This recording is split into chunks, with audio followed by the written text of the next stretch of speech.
To some other news now. New South Wales Premier Dominic Perrottet has revealed plans to build new schools at a health district in Western Sydney, while Labor leader Chris Minns has announced he'll overhaul city housing targets. Gabriella Power is with us now. She's at the Daily Telegraph's 2022 Future Sydney Bradfield Oration. Gab, what came out of the event? Give us the rundown. Kieran, the Daily Telegraph's 2022 Bradfield Oration has just wrapped up. Prominent community, business and thought leaders gathered here at Crown to listen and discuss how Sydney can be a world-class city. But it was really a chance for New South Wales Premier Dominic Perrottet and opposition leader Chris Minns to go head-to-head and outline their vision for Sydney. Premier Perrottet says that his government would dare to do things differently, and he announced plans to build new schools, a primary school and a selective school in Western Sydney, but co-located at Westmead's Health District. Take a listen. I want kids in our West to be educated and learn from world-leading doctors, nurses and medical researchers. So we're going to build a new $300 million education campus at Westmead.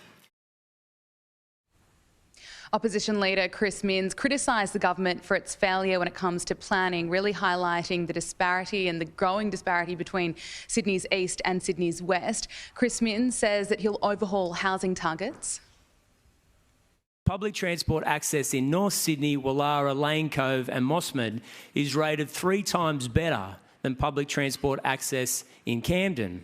Yet the population growth projection for those suburbs is just 19,000 people, which is 70,000 less than what is planned for Camden alone. We are now locating the most people in the areas with the least public transport and the least amount of people in the areas with the best access to public transport.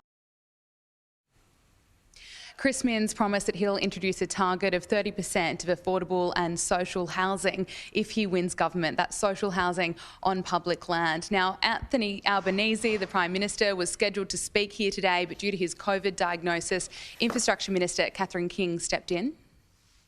The planning and investment decisions we make about Western Sydney will not just affect families in those suburbs, they will shape the future growth and productivity and livability of Sydney as a whole.